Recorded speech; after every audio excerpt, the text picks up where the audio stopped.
Hi, I want to talk to you today about trypanophobia. This is your trigger warning. I'm going to put it out there. Trigger warning, trigger warning. I am going to show some needles on screen. So if you are a bit funny with things like this, do not look, turn over and miss me. However, a lot of people come in with needle fear. And when they're thinking needle, it's in their head. They're in their head and they're like, oh, no, I can't do needles. I say to people, oh, I'm an acupuncturist. They go, oh, needles.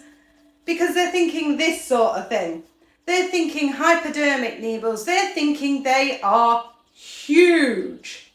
And if they're huge, the problem we have is, how do we get away with it in our head to go, it's okay, needles are safe, needles aren't a problem. Especially when they go and have their bloods done and it hurts and it bruises and it goes deep and the nurse can't get the blood and then you've got to do it again and that's increasing needle fear. And then you have your injection and you're left with pain in that injection site for the next week and a numb arm and the doctors are going, well, that's normal.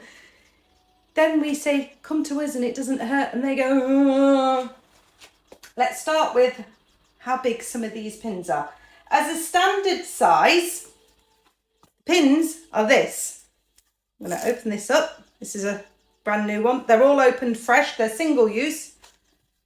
Here's the needle. Can you see it?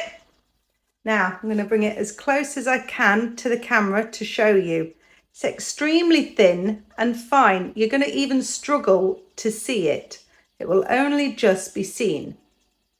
Now, if I maybe put a white background behind it, you might be able to see it a little bit better.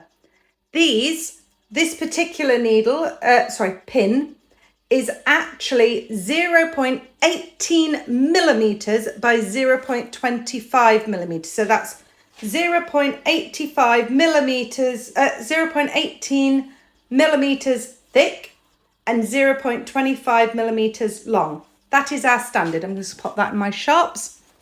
That's the standard size, and we do have them in other sizes. One of them is this tiny little thing. These sort of sizes are used more for fingers, ears, and children. We don't tend to use anything much longer for children. If we do, we tend to go with an 18 by 13, which is just a fraction bigger. There isn't much in it. They're not very big. So lowers fear. It's not what you think, and it's not hypodermic needles, and it's not these giant needles in your head. They are pins, and they are thinner than strands of hair. I hope this eases some of your fears. This has been Thoughts with Points. Take care.